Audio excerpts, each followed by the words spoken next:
letter to the future.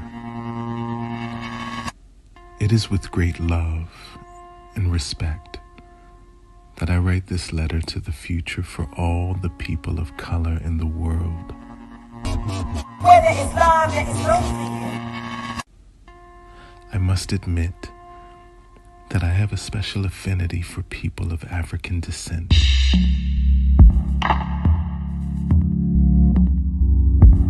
I believe we are heaven. I wonder if we ever transform the poor, lowly, downtrodden, pitiful, sad, oppressed, underprivileged, culturally deprived discourse.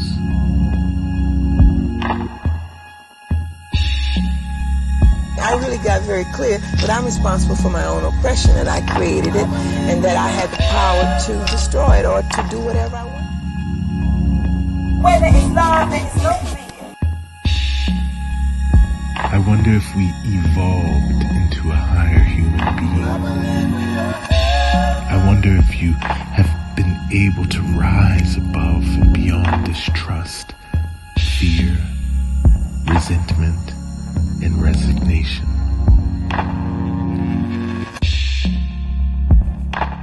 You know, people say in the church that, I don't know, I just feel it, or God came down, I don't know. They don't know. They don't know the science of it. So I said, okay, I want to create the process that causes for an Aretha or for Malcolm X or for Martin Luther King, those preacher rhythms of James Cleveland.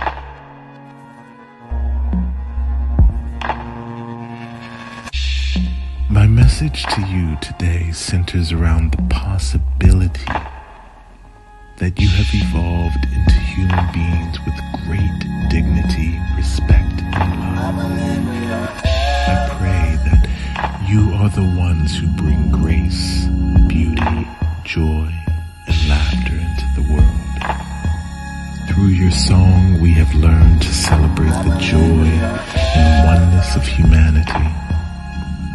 Through your dance, we have learned the grace and light of God. I pray that you have built strong African American institutions that give praise and honor to your ancestors.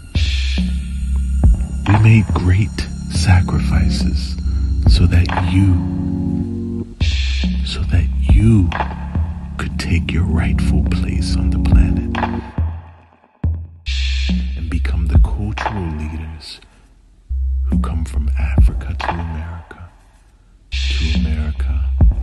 to the sun, back to the place we all originated from. Now you're going to close your eyes. Close your eyes. Just close your eyes. And try and be still and quiet. Still and quiet. Silence your thoughts, because we float now. Just groove with that inside of you, the real you, the universe inside of you. Just cool it. Float. Essence of you. Now can you just listen to your heart?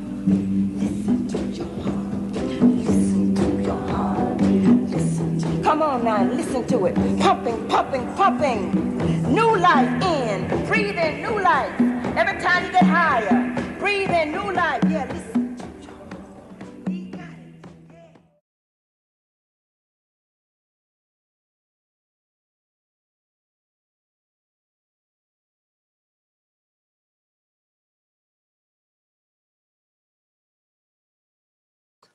And that's where I miss the whole lesson on Zoom technology. Hi, everyone. Welcome on this Monday, this beautiful day. Now, what I was saying before is that I never feel like I can get too old to hear that video, to listen to the wisdom of Dr. Barbara and Tier being told through the rhythmic styles, through the artistic lens of Lavender Freddy. So I just want to give a a really beautiful one up for Lavender Freddie and for the grace and wisdom of him pouring in to that text, which was a letter to the future that NBT invested in a few moons ago. And tonight we get to actually have a beautiful culmination of a Founders Month celebration by talking about the ritual of repair. I'm talking about the ritual of what it means to repair oneself and the ritual of what it means to actually weave together a tapestry of a love note. And today we get to actually talk to the creators for that ritual of repair. So joining me on the stage, they're about to pop on in. We're about to get it on and popping in the celebration of Dr. Tia. Come on now. It's about to be on and popping. Come on.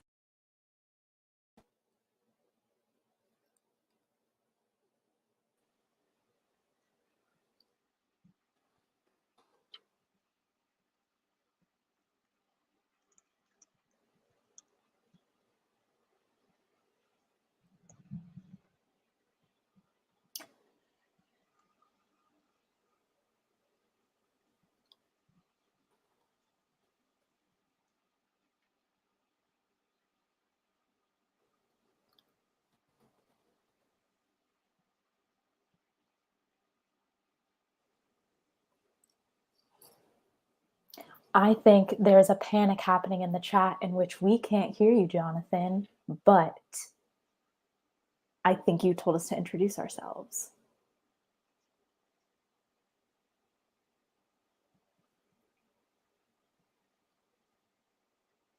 Chelsea, can you hear us? Yes. I can hear you, Nia. Can you hear me? Amazing. Yes, I can hear you. All right. Okay. So we're at introductions, we think? Yeah, let's I think go. so. All right. Let's go. All right. So I'm ChelseaDee. My pronouns are she, hers, and I'm on Anacostan land in what is now known as Washington, D.C. I'm a theater maker. I'm a teaching artist, and I'm an artivist, which is, oh, Jonathan, you're back. What's good? And hopefully you can finally hear me.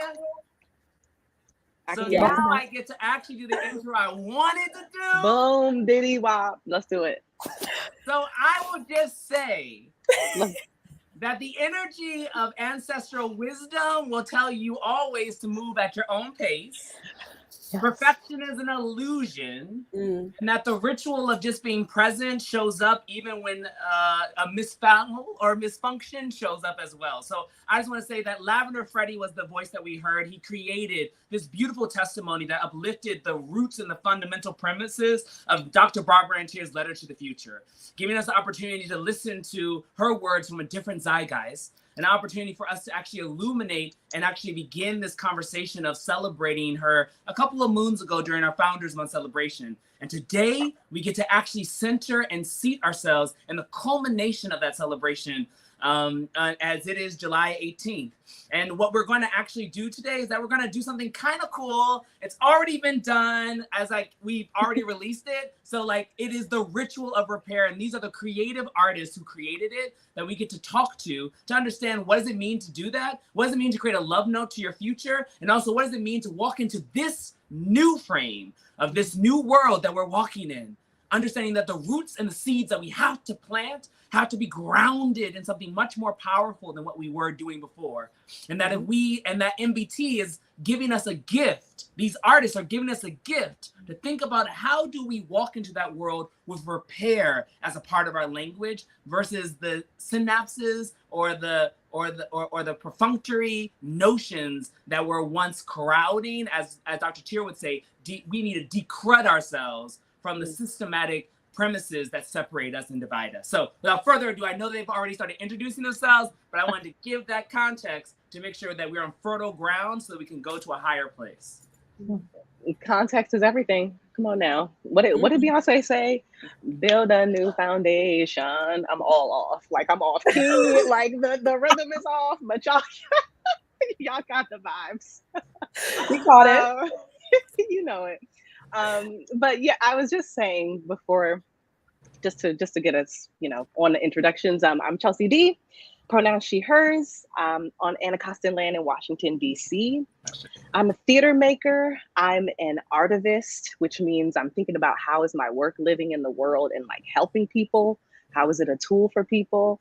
to improve their lives. And I'm also a teaching artist. So just bringing it to schools, bringing it to classrooms, bringing it to families.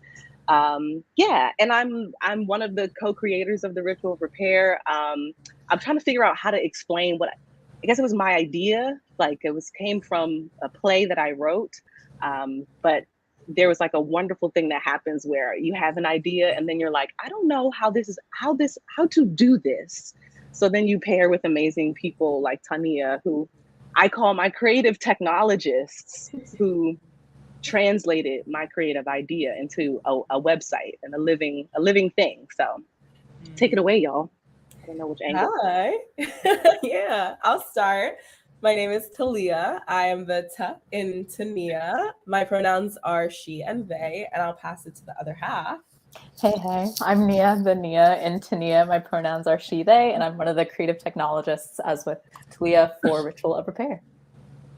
So, I mean, if we want to just dive in, can you just give us kind of, I mean, Chelsea, just kind of talk about the seedling idea that was germinated. Can you just give us a little bit of illumination of like, because you made this during the pandemic, you made this in the midst of isolation, you made this in the need for something.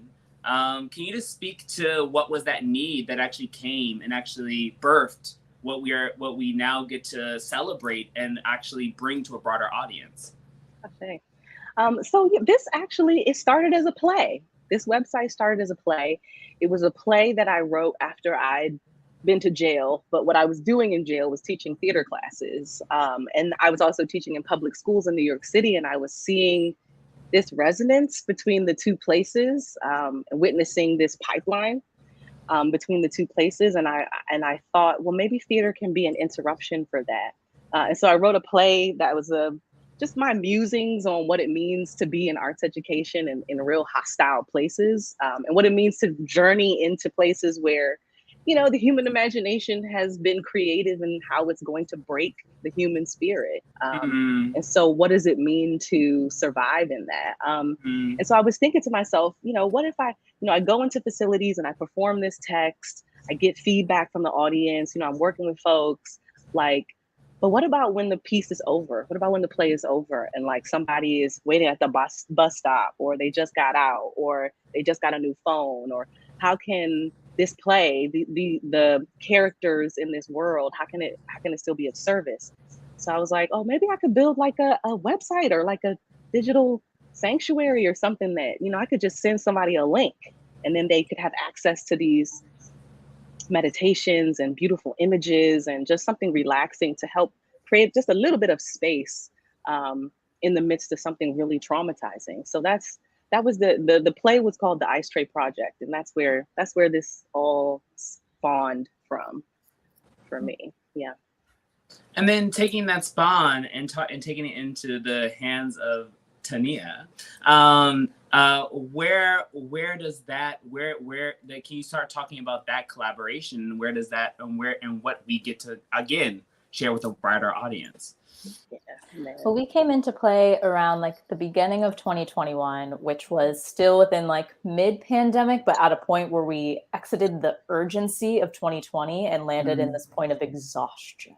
And this idea of like, I am still in isolation, stuck with myself and my own thoughts and my own needs and questions, but I don't know what to do and where to turn. And so this notion of like, what do we do next when we've absorbed the work, but how do we incorporate it into our everyday lives? We found that really important and urgent, what Chelsea was bringing to the piece. And we took it from there. We collaborated from there and like really wanted to build this sanctuary space that in a time of like sheer exhaustion and tiredness, people could turn to. Yeah, and I would say that we have, we as a duo love to turn to ritual when it comes to those moments where you feel like I have a lot in the body that I don't know where to put it. So it felt like a perfect collaboration for us to work with Chelsea and be able to create something that would offer that to ourselves and others as well. And I think this leads into the next question. When we think about Afrofuturism, when we think about, and I really want to lean into the notion of Black spirituality, right? I think on some level, you're naming a North Star of how does Black spirituality come into the context of creative production, Chelsea. I think you're talking about that. I think you're also talking about how does Black spirituality come into the conversation of creating healing and reminding us through these vehicles that we have. And how can these vehicles be testimonies of good instead of being distractions of what we all know it can be? So can you just talk a little bit around like that process and that theory and what does that mean for you as far as that notion of Black spirituality? Whew, that's a big one. That's like, you know, the phrase that's popping to mind for me, and I feel like Nia, you might have actually gave this to me. Like Afro mundanity, like mundane Afrofuturism. mundane Sims. mundane Afrofuturism. There it is. You know, just like, what if we're just existing in the future and we've done that, we've accomplished that, not through some magical extraterrestrial means, although I'm open to it, but like we've achieved that through just using our creativity, through tapping into what we already have, and combining the ancient wisdom, like pulling the best from ancient wisdom and combining it with our contemporary tools. And you know, that to me is what Afrofuturism is about. It's like, how are we combining the old and the new to create a pathway to the future? So it's like, but how do we do that in a way where it's accessible? It's not a magical, you don't need a special subscription, or, you know what I mean? It's just a link. You know, everybody has a phone. We could be healing with what is with us. So yeah, that's what's coming to mind for me. Yeah, I think it's very similar for us. I think immediately of the combination between the scientific technology of the internet, the phones, and then the body technology. I think for us, when we were creating the meditations and the content of Ritual Repair, it had a lot to do with how can we bring the mundanity through the body and the soul and the spirit while having it still live within this box that is, whether it's a laptop or the phone, and not have it feel like they're at odds with one another. Yeah, I would say there's something to Afrofuturism as it's known in terms of like the vast worlds of speculative fiction where there's this like far-reaching gesture out to it. And so what would it be to like bring the future right to the self and know that like everything that's within you and around you is what can create the future that's right in front of you. I mean, like, it's so important what we're talking about, right? Because we're also being hit with a future that is also feels so desolate, right? What does it mean to infuse that with abundance? What does it mean to infuse that with the kind of North Star that you want it to be? What does it mean to actually craft this planet, this land that we get to till, to actually be a fertile space for multiple generations, not just this generation? What does it mean to name those needed things? And what kind of care do we then have to do if we're gonna push and pull that future here and say, I'm going to actually tend to it now and not think about, oh, they'll deal with it later, right? I think that we deal with so much, oh, they'll deal with it later, because there's a lot of things at play, right? We have one could say a growing pandemic that's showing up, and we have a pandemic that hasn't stopped. Like monkeypox is now starting to show up while COVID hasn't stopped. And so when we have this confluence, and we have an economic confluence of like, it's not, we're in this moment. So like, it's just this real pressure point of where do I find the relief? Where do I find the reprieve? Where do I get back into my body? Where do I allow my heart to be brought into conversation? And what's really gorgeous about the ritual of repair is that it's saying, well, my body never left me in the conversation. And I actually acknowledge that it always stayed with me in this conversation. My feet, talking about what you said, Nia, never left me in this conversation. I was standing right where I needed to stand, and the world moved as it needed to move around me, right? Thinking about what the modernity, like, I didn't have to do anything to receive life. All I had to do was just breathe. And so that leads me to my next question of just like, you know, just really, really thinking about love. and thinking about love as the affirmation point. And what I will tell folks who are listening in, if you have questions for these folks, if you have questions that are arising, we're here to listen. We're here to respond. It's not all supposed to be Jonathan asking questions with these brilliant lights. It is supposed to be a community dialogue, a community awakening, so that when we all deep dive back into, or we go for the first time on this journey that these brave and I would say courageous souls, because it's heart-driven work, have done, we can then have a deeper sense of knowingness about it. So my next question would be like, when do we think about the last time we had a love affair with ourselves? Woo! Can you name the last time you had a love affair with yourself? And just to give a little bit of context, Dr. Barbara Antier would say, have a love affair with yourself. Fall in love with yourself.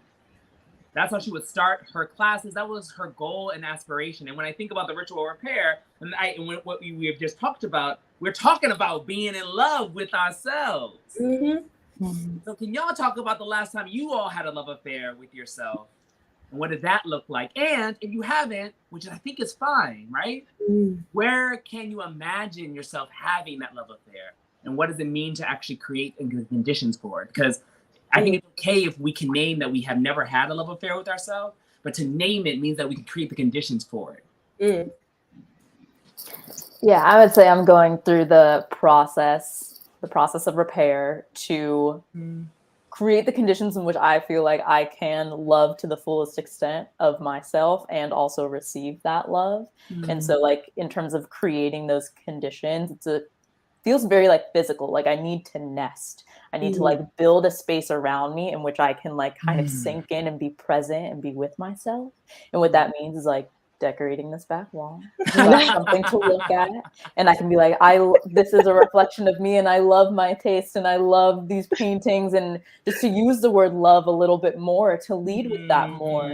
I think that's where I want to be moving toward. That's beautiful. Yeah, I think for me, it does tie very closely to ritual of repair, because I think for me, self-love has a lot to do with holding myself when I'm at my lowest and understanding that bringing a softness to myself is extremely important. And so in terms of environment, because I totally resonate with that in terms of needing the environment for having a love affair for oneself, for me, it's all about temporality. It's all about slowing down, changing pace, changing that time. And in that stillness and in that presence, or in that like molasses feeling of time, is when I'm able to really just look at myself and just see what's going on with no judgment. And that does not happen very often, but when it does, I feel the self-love the most. Yeah. This is such a good question. I feel like I'm involved in a passionate love affair with myself at the moment. It's quite hot and heavy, I must say. Came on strong, just like, came in hot. And I would also say that the ritual of repair was the first time that I began to really articulate the places where I was broken, the places where I was like, how am I going to survive a pandemic? What is the theater? How do I tell a story? Where are my people? I started to really come in contact with my mortality in a way that, I wanted to repair that relationship. And so I feel like it's been working on me in the background. And now I find myself in the summer of 2022, just like, oh, the energy is bursting, the will to live. There's a real warrior spirit around protecting the sacredness of my joy and my peace. And that's something that I feel like learning to love myself is teaching me that it's worth it to fight. It's worth it to hold that space and to keep it sacred. And so, this website has given me the will to live. I think this creative process has given me the will to show up in a time where it just feels like, the tragedies, just the horrors, just layer on, hourly. Yeah. And so, yeah, how can I create a little space as a radical act of protecting this circle out of love? How do you fight? I've been thinking a lot about a warrior spirit and like fighting from a place of love, fighting from a place of divine instruction, as opposed to this reckless destructiveness. Yeah, and what it means to stand for yourself right now. Yeah, that's coming through big in terms of what I needed to repair. I mean, what I really love is this idea of divine instruction, right? And what does it mean to be in service to that divine instruction? What have you all had to do to be in service to this divine instruction of creating this piece? What have you had to do in general to be in divine instruction, to even be present to, like we talked about, to have a love affair, but just to kind of be present to this new climate that we're now in. I think that it's quite powerful when we as Black folks, again, just dreaming on that spirituality, leaning into that love, leaning into that joy algorithm, when we allow for that divine instruction to be our grace note, to be the thing that shows up at the end of the day and at the top of the day, actually, because I actually tell folks, like, and I'll be quiet because it ain't about me talking, but it's when people see me, and that's why I name my spirit a she. I give my spirit a pronoun. You're actually having a conversation with my she energy. You're having a conversation with the spirit energy that powers on the softness of my masculinity, that powers on the vastness of my knowingness, right? And that divine instruction causes sometimes that he/him of me to shut down and say, give me space. Let me roam inside of this body and let me be a vessel. Let me utilize you as a tool. Divine instruction. So when we think about divine instruction, what are things that this idea that Chelsea has landed us in? How does that live inside of you? How does that roam inside of you? How does that manifest inside of you? I mean, I think for me, the first thing, because there's many things. This whole thing, the fact that we're even talking right now, the fact that there's a website, there's like a web page on the NBT. I mean, all of this is like miraculous. But like, I feel like the first moment for me was stepping out and asking Ta-Nia, like the entity that is Ta-Nia,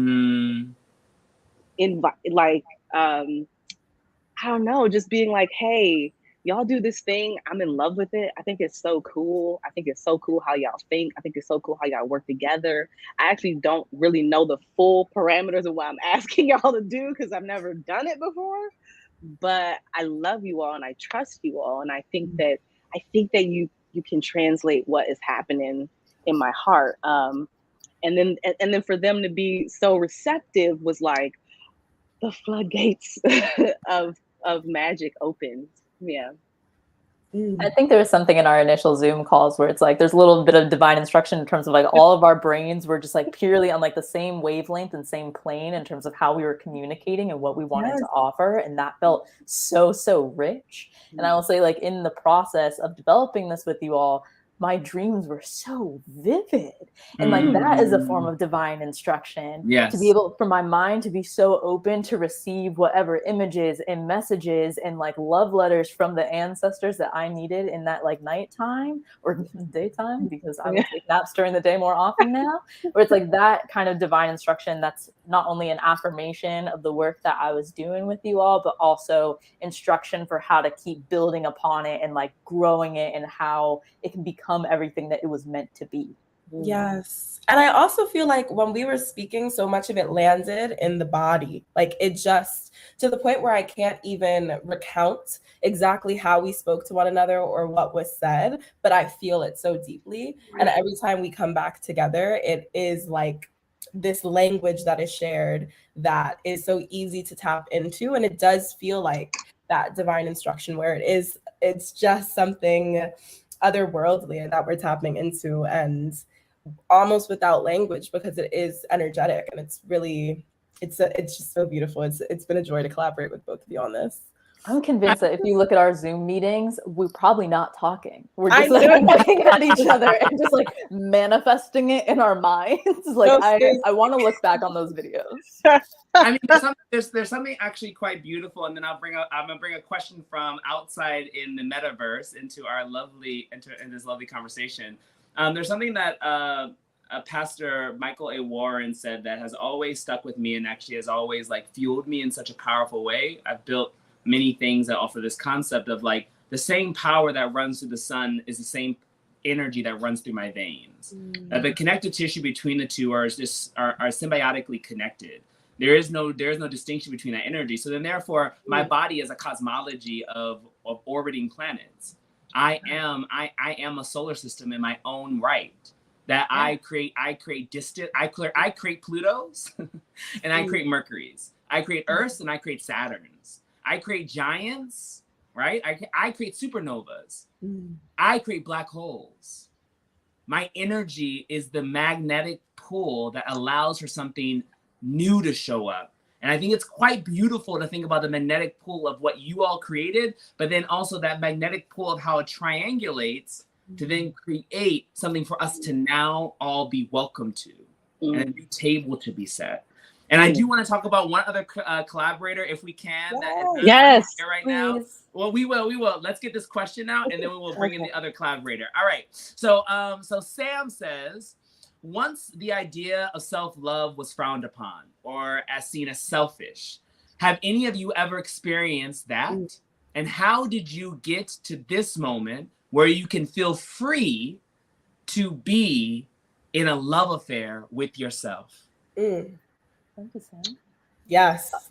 Yeah. I can speak to my journey. And it all started with NBT at Home. It started with pleasure activism. It started with Adrienne Marine Brown and Toshi Reagan and conversations about joy and resilience. And it actually came for me from that conversation, from thinking about pleasure as a gauge, as a compass.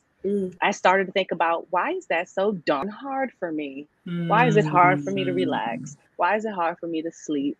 Why is it hard for me to look in the mirror and just like what I see? What is that about? And I felt like there was just so much power being drained in that process. And so I feel like the body positivity piece is a huge, there's a whole lot of technology. There's a whole lot of like power source in the body. And I think particularly for Black women, femmes, gender nonconforming people, there is so much that we hold in our body, so many secrets, so many stories, just so much that we hold in our bodies that distances us from the real power and information that is there for us. And so I really wanted to start with like, let's celebrate the body, all the shaming of the body, all the violence on the body, particularly the femme body, and bodies that are read as femme in public spaces. My God, that really gets me, that really gets me, because the body is like it's like the front line in a battle that shouldn't be had. And so I feel like learning about the importance of that my life is valuable. I should love it. I mean, I could really talk about this a lot. I'm trying to like find what's so actually beautiful, what's actually so beautiful what you're uplifting, Chelsea, and I just want to drive this element home, is that like there are many people, and not to say that all of it was roses, but the element of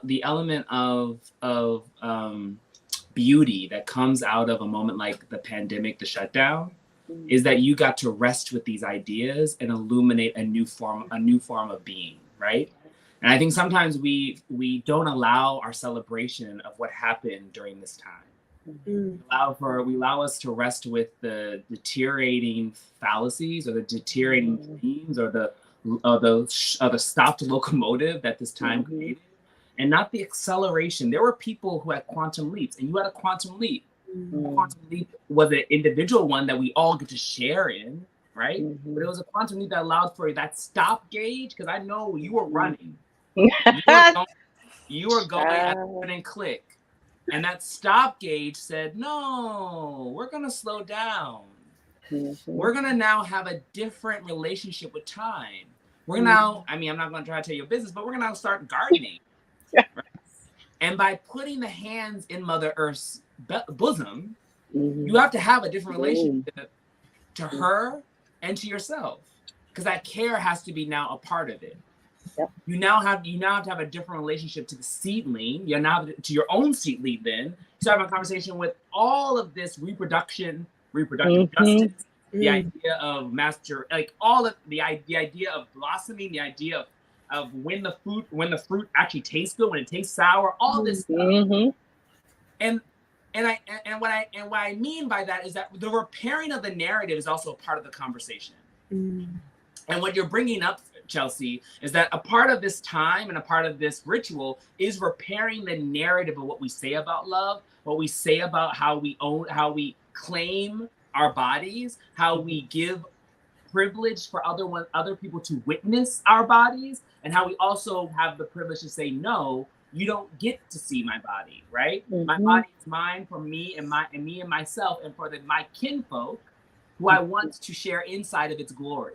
And that there's an element of that throughout this pandemic. One could just land inside the violence of what happened, and it was violent. We're not trying to romanticize it, but we also have to understand that inside of it was a gift that we are the ones that survived. We are the ones that survived, and by being the ones that survived, what does our breath now mean to another generation to be inspired by? But I want to hear the rest of what you all have to say based on that question that Sam. Wow. I mean, I just resonate with everything that's being said right now, because my love affair with myself definitely started in the pandemic as well. And also had a lot to do with slowing down, touching nature, growing an avocado tree from seed, becoming a vegan, like a whole journey.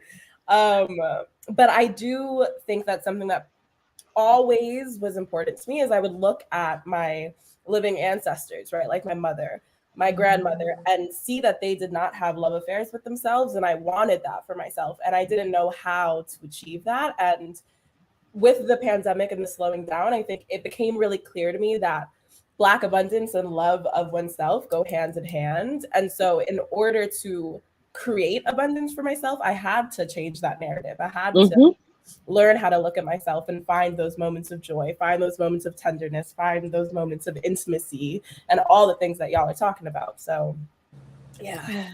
Nia, before we go on to another question, we bring in our fourth collaborator. Yes, I think I reverse engineered the love affair for myself, where it's like I started with what I wanted to feel and then brought my way to believing that it could be true. And so in thinking about each of the elements, I said, what would it be for me to be hydrated? And the better I felt with more each sip of water that I took, that was a love affair for myself. What would it be to actually go out into the sun and not sit in my apartment all day and to wear my shorts and my tank tops because I am a Southern California baby? What would it be to give myself the vitamin D that I need? That is a love affair for myself. And so doing each of those tasks, I was able to feel what loving myself looked like before I bothered with needing to justify why I deserved that, or like needing to give myself an explanation for how it was going to happen. I just gave myself the things I needed and then didn't bother with the narrative for a bit. Do you mind talking about your fourth collaborator just to bring them into the room? Yes. Denzel Faison is, I'm gonna just say, just such a superhero when it comes to being like, hey, here are a million ideas and things that we're thinking, and probably, do you think this is impossible? And Denzel is an absolute G in being able to go, no, I can do that. I can figure that out. Right. And I'll have it to you by the end of the week. And you're like, what role did Denzel play? This is the website design, website builder. He coded, did everything that you see and hear, and as you move through the site, as you're interacting with the site, all the things on the back end and the technological side was Denzel. But I believe also Tania, y'all helped with like coding and finding information as well. That was all Denzel. Denzel is a genius in many ways. Ideas. a genius in the way that he's able to receive an idea and then figure out how to manifest it. Exactly. A genius in terms of all the different skills that he has, not only coding, but also as a musician and a designer. And it's the collaborator that is Denzel. I cannot praise enough because he is brilliant. And I feel like the user experience, you can feel him within that too. 100%. So a question from out there in the universe, and keep the questions coming, y'all. We're here. So a question is, it's from Ashley. What elements or features of the ritual experience did you all feel was important to include? For me, it was the element of tea, the ritual of making a cup of tea, of having tea in the mix. Tea for me has just always had this mystical component. It's just always been this like, I just dig it. I just feel, and to me, it's also a mark of human civilization. And I mean this beyond the British Empire and their tea times. I mean, it's like an ancient practice amongst human beings, which shows our evolution as human beings, that we can sit down and have a cup of tea together and do that ritual process of preparing that cup of tea and not kill each other. That's a testament to our evolution as human beings. When you see a civilization making a cup of tea, that's a testament to something there. So I was like, a cup of tea is nice. And people, we make cups of tea, we make cups of coffee. We're home all the time right now. That's a ritual. How much magic is happening in that daily thing. The other thing I was like, we got to get some Black femme representation. We got to get like Black femme bodies in the space, because as people are relaxing and going into this cosmic, energy, I want that remembrance of original, divine, feminine energy, just, and I'm talking spiritual energy beyond gender.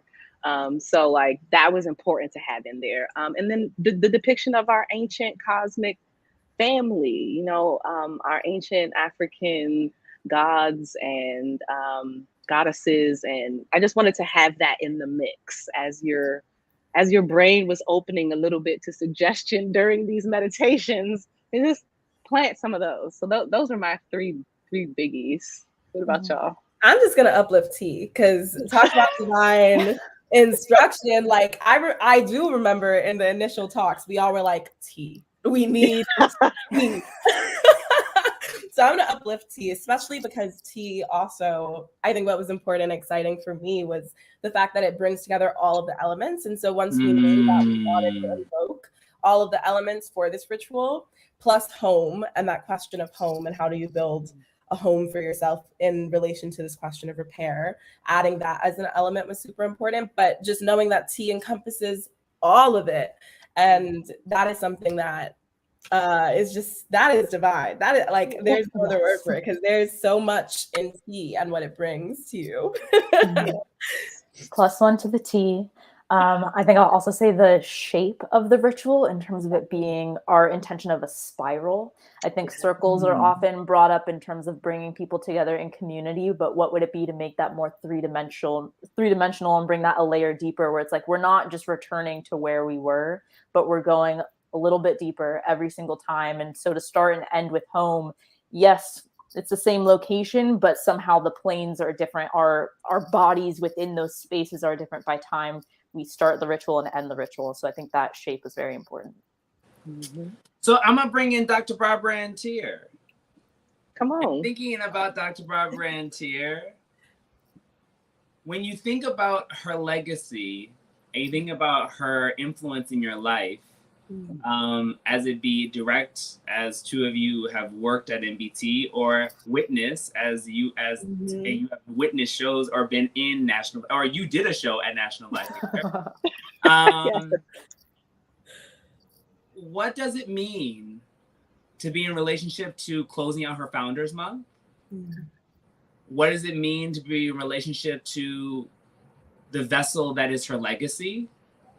What does that mean for you as stewards and as Black women, Black women identified folk who hold a flame, hold the flame of what her promissory note of Letter to the Future was speaking into? I mean, for me, it's a huge honor I mean, Dr. Tier, for me was, when I first moved to New York City and met you in that coffee shop one time, and you were like, so we need somebody who's going to answer the phones. Do you know how to make spreadsheets? And I was like, I can learn, and yes. And that's where it began. And then you introduced me to this whole cosmos of thinking that Dr. Tier introduced, of like, by the block, by the block. Make no apologies or excuses for your love of Blackness. Find a way to work Blackly. Her writings about the technology of soul was a huge inspiration for ritual repair, because I'm thinking, I imagine Dr. Tier. Oh my goodness. And I love this, just cool as a cucumber. But I love imagining Dr. Tier like in a laboratory, like in a meditation room. Just, figuring it out in the lab, putting it together, thinking about that technology of soul, trying to find that process. So she's a huge inspiration, huge. And I'm honored. Yeah. Honored. It is an honor and a privilege to have worked with NBT, to know of Dr. Tier and National Black Theater and its ripple effect within communities far and wide. Like, let's not forget the national and National Black Theater, and also now international. Here we go, NBT Sweden. What's sticking for me today when listening to the Letter to the Future, because I love that text, is she says, I hope you have gone beyond like fear and resentment and anger.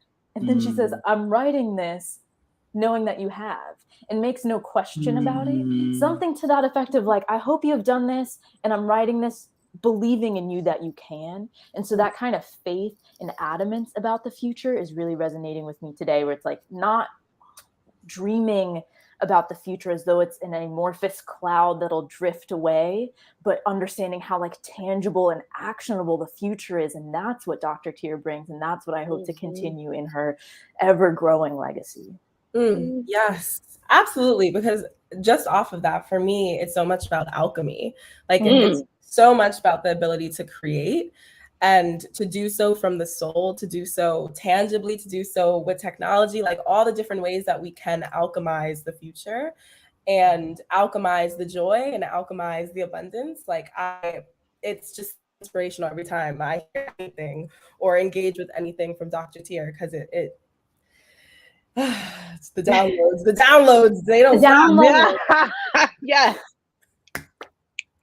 So I'm gonna bring some questions from the chat up. So I just want to say thank you so much for spending that time on talking about Dr. Tier and talking about helping to illuminate her legacy with your work and your body of work, and allowing it to be a part of a conversation that what most people should know is that we are going to be utilizing through the gift and through the permission of these beautiful, talented folks, to have the ritual repair be something that we'll use all season long, in conjunction with every production. So as you know, NBT is Beyond Walls, and a part of that Beyond Walls is really giving us an opportunity to stretch ourselves locally, nationally, and as Nia said, internationally, to have a conversation with what does it mean to take this idea that Dr. Barbara Ann Tier cultivated on the corner of 125th Street and 5th Avenue, and this idea that created ownership, and actually share that idea of Black liberation plus art plus placemaking equals the conditions for human transformation. And that means that we could be anywhere we want to be, as long as we're bringing Black liberation into the conversation of art in the places that we occupy. We are creating the conditions for humans to be transformed. And so this year and this season, we're going to be in a lot of wonderful places. It's going to be announced soon. We're going to be in a lot of lovely places. And this work, this idea, this ritual of repair will be following and coming along with us, so that as we are interacting with new audiences, as we are awakening the soul force of who our community is, we're giving them tools to reground, re-augment, re-alchemize themselves to be able to engage the world with the new data. Kind of exactly what Chelsea said. When we give each other new data, and that data is blowing our synapses, what are we doing to also make sure that we restore the synapses? We give each other the salve for the synapses. We allow the body to come back down from that nirvana. And we allow for ourselves now to have a dual experience that both is high and low, that is both long and also wide. So a question that is in the chat for the 4 of you, or 3 of you, because I'm not answering this question. What is your favorite tea? Oh, that's a good one. You know, that's a really good one. I'm going to start because I'm basic and I Go, hope Nia. that everyone else has better answers. I'm an English tea breakfast, you know. I'm that girl. I'm black tea with a little bit of half and half. Starts my morning. I didn't know that. Yeah, I started off really fruity and then I said I need caffeine. Yeah, very English of you. Keep it clear. I need caffeine. Keep it very clear. All right, others, come on. What else we got? I'm more complicated, so I guess I'll go next. Go for it. I love a good loose herb tea that is made based off of what I need. But my favorite herbs, you know, I love me some lemon balm. I love chamomile. I love peppermints. I love hibiscus. Those are my top 4. So I'll stop there. All right. Call that we call in the NBT family, we call that a tea cocktail. Yes. It's a nice nice mocktail of like, what's gonna make me get into this right now? You know what I mean? How am I gonna get into this spirit? Come on. I need a little bit of that, a little bit of this, you know. You gotta get the algorithm, the soul right. Chelsea, take us home. What is your favorite tea? I'm with Talia in that I also like a loose leaf depending on my mood. Favorite herbs include lavender, chamomile. I was about to say cannabis, which is also one, but chamomile is one that I was. It's legal. It's legal. Come on now. That's what I was meaning to say. I also love peppermint. But you know what? Actually, low key, and this is problematic, but I'm gonna say it because y'all are family. Bigelow Tea Family Company has a mint tea called Plantation Mint, which is one of my favorite mint teas. Oh, I don't know if we can endorse that one. We can't endorse it. And I always wonder what's the story behind how this tea got this name. But the mint is really good. The mint is fresh. We need some fresh mint. The mint is fresh. It is pulled by hardworking hands. So I will say I love a good tea cocktail, but I love what I'll join in on the fun. What I love in particular about my tea meditations is that I love the words. Like I love like, as you can see behind me, there's a lotus. That lotus is all teas that my brother turned into a piece of art. So, like for a year, we collected all the tea meditations. Like the sayings on the. Oh, I love that. I wish you could zoom in on that so I could like the craftsmanship. It's a whole year of meditations and of affirmations and of like communications, and the real power of it is that the conversations that happened around those teas. And I think that's really the powerful when you talk about the evolution of the civilization, when you start to bring tea into the conversation, the ritual of repair. That you're having a conversation.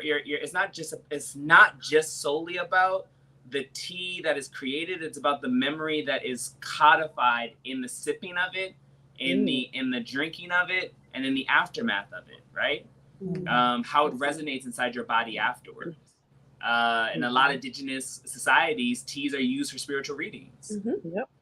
Because there's a spiritual cooling, a spiritual awakening that happens as you allow that loose leaf to have a relationship to your soul, your body, your desire, and your mind. So there is a repair that's happening inside of every tea that you get to make, and I think that's something really to take in home when we start to think about this ritual of repair. And so before we leave, I know there's another question in the chat, but okay, I'll do the last question, and then we're gonna do the before we leave stuff. Okay, so Ashley, you got so many good questions.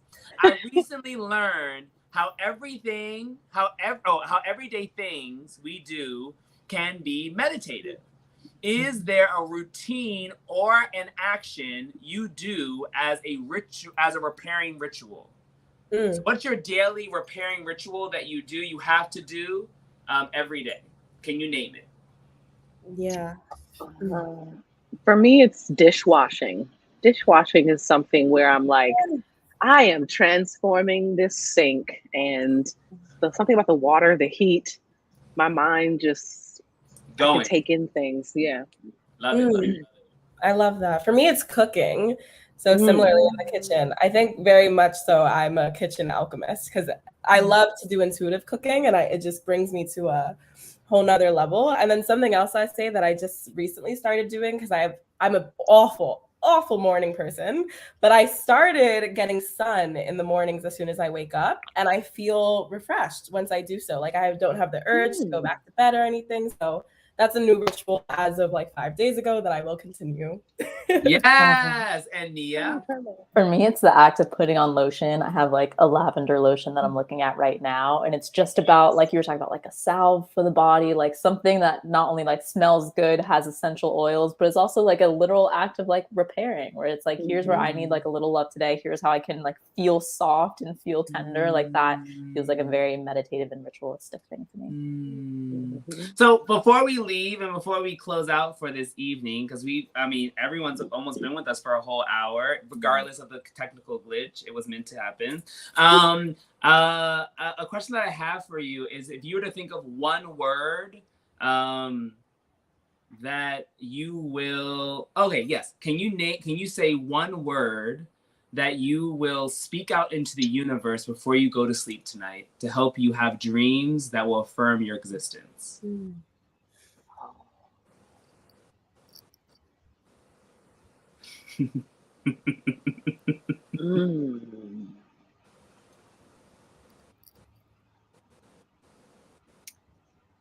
It's like not one word. Go ahead, break the rules. Amazing.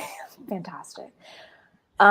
It's a mix between like word and action. And so it's not only saying let go, but like letting the shoulders rise on the inhale and fall on the exhale. And like similar to the reverse engineering, let the body understand what that action means before the mind exactly understands. And so if the body is in a place of like letting go and releasing, release. That's the Ashe. And some things are so deep in the body you can't think your way out of it. I feel like wonder is coming up for me. It's wondrous out there. Ashe. I love that. For me, it's presence. That is what's speaking to my soul right now. I need to find some stillness and presence. So I'm going to say presence. Ashe. Well, I wanted to ask and thank everyone for joining us for this time. I think that it's been beautiful to bring back some beautiful artists into the NBT fold for this very particular moment, to celebrate this moment, and to actually illuminate our founder, Dr. Barbara Ann Teer, after a month of amazing programming. I want to thank our beautiful team who's helped to make this all happen: Mandisa, Byron, Vic, Ashley. They have been making sure that this Founders Month is a month that we will love and cherish, and that it has programming that helps to make sure that Dr. Barbara Ann Teer's voice is not forgotten, but only thought of in deeper, nuanced, and profound ways. So I just really want to deeply thank them. I also want to thank our beautiful CEO, Sade Lithcott, who is the daughter of Dr. Barbara Ann Teer, who took on a mantle at an untimely motion and untimely time and began to have a conversation so that we four, and we as a team of National Black Theater, could show up present today to have a love affair with ourselves based off of the algorithm her mother left for us to know as a potential roadmap to having a soulful conversation with our destiny. So we invite you, if you so choose, to go on an adventure to have a ritual and a love affair with yourself. Go to the Ritual of Repair that's on our website right now. Take the opportunity to go on this journey. Take the opportunity to follow the steps, some steps that are pinned exactly from Dr. Barbara Ann Teer before you go on the journey, and the steps that then are led into the next generation.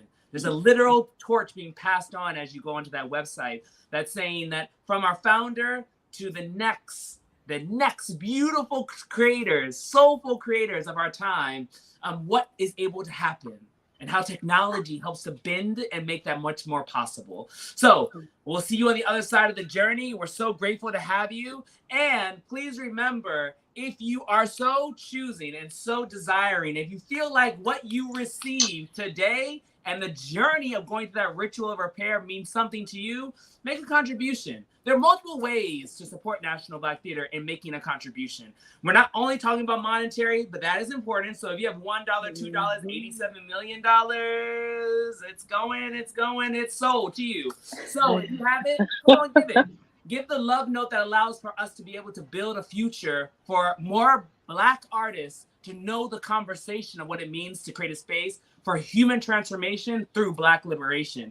However, contributions can look like sharing this post, sharing the ritual of repair with your family and friends, letting people know the conversation that National Black Theater is having, signing up on our mailing list is a contribution, making sure that you understand what the family's doing. This is a family affair. This is a growing up of the family. And lastly, it is making actually a monetary contribution. No matter what size you're able to make, the foundation of what a dream that a Black woman created in 1968 is only able to be illuminated in 2022 to 2023 because a family, a tribe, a community said, I will give what I can to make sure the future, as Nia said so beautifully, is present to me right now. Help us to make the present be real.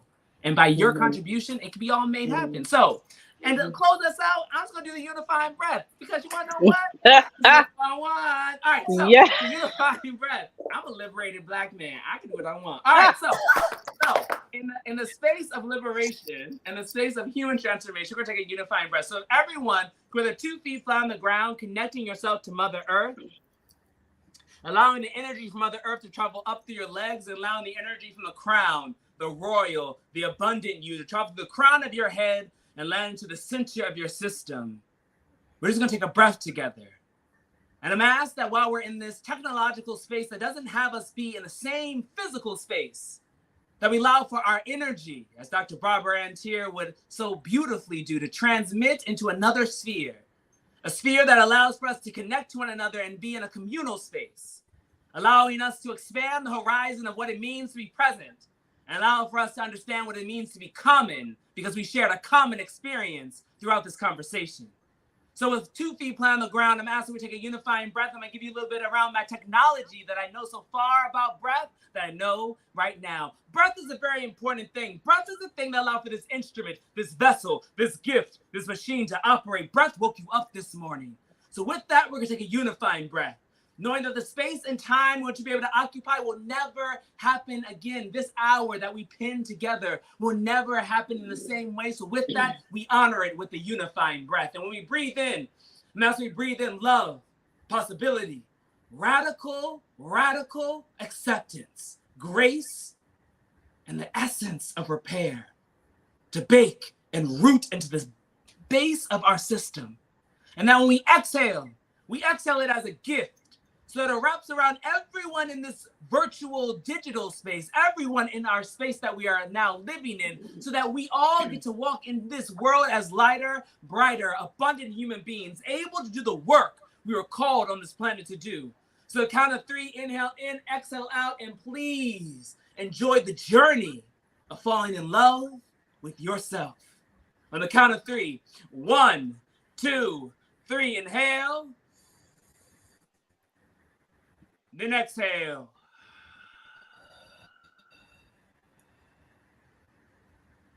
Ashe. Ashe. Ashe. Ashe. Be kind to yourself. Be kind to others.